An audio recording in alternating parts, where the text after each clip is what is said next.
Chapter 521. Despite the small hiccups, the celebration party for the cavalry was quite the talk of the empire, both domestically and internationally. The rare appearance of Emperor Kalusa and the generous rewards he bestowed undoubtedly contributed to the buzz. Inside the empire, many nobles were not fond of the cavalry. However, the view from outside was a bit different. Within less than a year, the Emperor of Or and his brother had achieved remarkable results by employing awakeners whom many had believed to be dangerous aberrations. The cavalry, predominantly composed of commoners, had demonstrated discipline that rivaled the imperial knights and court magicians during the harvest festival. They also promptly quelled the sudden surge of monsters in the west. Considering the significant losses suffered by the neighboring western countries, Or had barely lost anything in comparison. That wasn't all. They even discovered a vein of magic ore in the Great Serene Forest. While similar veins had been found over the years, none compared in the scale to this discovery in the Great Serene Forest. Rumors began to circulate discreetly that those interested in researching the vein and those greedy for the rights to exploit it were showing unprecedented interest in the cavalry. This development gave serious cause for concern among the noble factions that had been firmly backing the various lords. If Emperor Kalusa managed to secure this vein properly, he would establish an unparalleled level of influence and support, something they were loath to see. Any attempt to obstruct this would only benefit other nations and disgrace their own empire. They were caught in a bind. Even trying to get a piece of this pie seemed impossible now, and it was too late. Moreover, the influence of Duke Dane had already waned, as he was too preoccupied with fending off threats and fighting against his own family. Despite consistent assertions by some high-ranking nobles, including Duke Diarca, that the vein discovered in the Great Serene Forest is not as valuable as it seems, and what the cavalry has done is nothing special compared to others who have served the nation, their arguments were losing steam. This was because Emperor Kalusa publicly displayed the massive head of Baphomet, which Uther had presented. The ordinary citizens of the empire were simply thrilled by the monumental achievement made by the Awakeners, who were just ordinary commoners. They were hopeful that the prosperity that the discovery of the massive vein would bring to the West. Thus, the celebration party for the cavalry took on even greater significance. People began to recognize individual members of the cavalry and remember the unique abilities each possessed. News of either receiving the title of Baron became a symbol of upward mobility among those weary of life struggles, and his interactions at the party were seen as shocking developments among those who heard about them. And the protagonist of it all, Uther, was currently riding in a carriage toward the Dawn Palace, where the Empress resided, in the company of Duke Paleta. I hear Baron Dermond is soon retiring to his ancestral lands for recuperation. Uther looked at Keshir, who sat leisurely in front of him, and spoke. It seems he could blame the drug punch at Coleshet on someone else, but couldn't shake off the shame. Indeed. Baron Dermond woke up after the party only to face ongoing investigations. Thanks to the aid of his close associates, he managed to shift most of the blame onto others who had helped prepare the festivities. Nonetheless, escaping completely unscathed was impossible. It was thanks to Kana's secretive and persistent investigation into his association with Coleshet, the information of which was relayed to Keshir. Certain that no one would discover his secrets, Dermond was shocked to see them revealed from various quarters. Ultimately, he sent an apology letter to the cavalry stating, I swear to God, I didn't know the potion contained forbidden substances, but I acknowledge it was my reckless mistake to bring it as a gift. He also paid a hefty fine, as the intended recipient of the apology remained ambiguous. Uther found the letter useful as a target in the members' training exercise.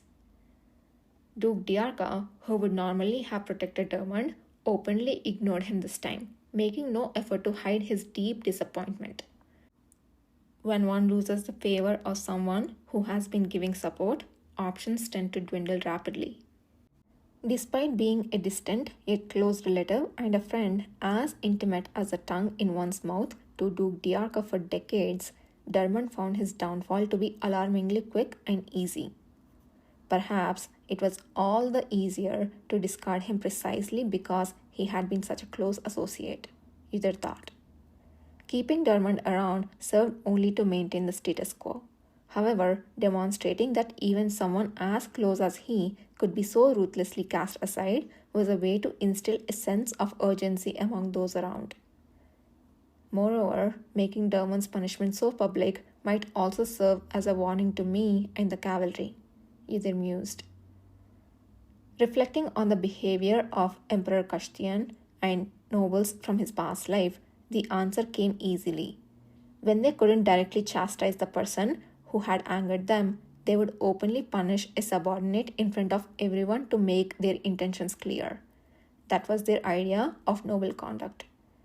The Duke would have preferred to ostracize and expel Ydir, but unable to do so, he chose to send a message through Dermot. I'm not the least bit intimidated by such warnings. They would do better to show their hand, Ydir thought. Just then, Kishir asked in a discreet yet significant manner. If it bothers you that he didn't apologize directly, would you like me to arrange an opportunity? I can fabricate some external affairs on a day when you go down to the fief. No, it's fine. Thinking of Ghakane, Ydir wanted nothing more than to give Dermot the most perilous journey home. But the man was too insignificant. It wasn't the time to take the cavalry away from their many pressing tasks. Hearing the clean refusal, Kishir added as if an afterthought. Should you change your mind, feel free to tell me. Oh, and speaking of the investigation, I found something interesting. It seems related to what you have been researching. What is it? It turns out that Baron Dermot was the one who initially introduced the Crown Prince's healers to Duke Diarca. After they cured him of his chronic migraines, he began to trust them deeply. Ydir's eyes narrowed ever so slightly. I see. Thank you for letting me know. The surveillance activities on the Star of Nagran by the cavalry's intelligence division, which had begun even before the party continued. Excluding Ydir, the members each collected information in their own way and took turns keeping watch over the residence where they were staying. Ydir expected that Enon, who had not participated in the rotation, would share information in his own way when the time came. It was a most opportune time to investigate the surroundings of the man who had first made contact with the Star of Nagran, linking them to Duke Diarca and the Crown Prince. Nobody paid much attention to him these days. We have arrived at the Dawn Palace. Not long after, the carriage came to a stop. Ydir stepped out and looked at the Dawn Palace, a place he had scarcely visited even in his previous life. Unlike the Sun Palace, which emanated the aura of an ancient temple with its immaculately maintained isolated buildings, the Dawn Palace was a harmonious blend of structures connected by beautiful corridors and bridges, giving off a cheerful yet majestic atmosphere. Your Excellency, Duke Paleta, welcome. The chief maid of the Empress, Aglorita, who had been waiting for them, bowed her head in a formal greeting. Lifting her head, she began guiding them with a smiling face, informing them that the Empress was expecting them. It's good to see your face again. As they crossed a large pond and entered the Emerald Room, a space where the Empress held formal meetings with guests, she greeted them. Ydir noticed that the clothes she wore seemed oddly familiar. Kishir seemed to recognize it too, a smile twinkling his eyes as he spoke. Are you wearing the gift I sent? I heard these types of clothes are becoming popular, so I grew curious. As it was timely sent by you, Your Excellency, I thought I would try it on. You look absolutely stunning. Even the emeralds in this place could not possibly shine in the face of Your Majesty's beauty and dignity. Enough with your jokes. Even in jest, it could be considered an ill omen by those who hear. Why the grim words? The god knows the truth in my words. My aide knows it, and even His Majesty at the Sun Palace would vouch for it. Who would see it as an ill omen? Finally, the Empress let a smile creep onto her lips, amused by Kishir's sycophantic charm, which was as playful as the last time they met. To be honest, I was a little surprised to hear that you would be coming, considering how busy you seemed to be after the party.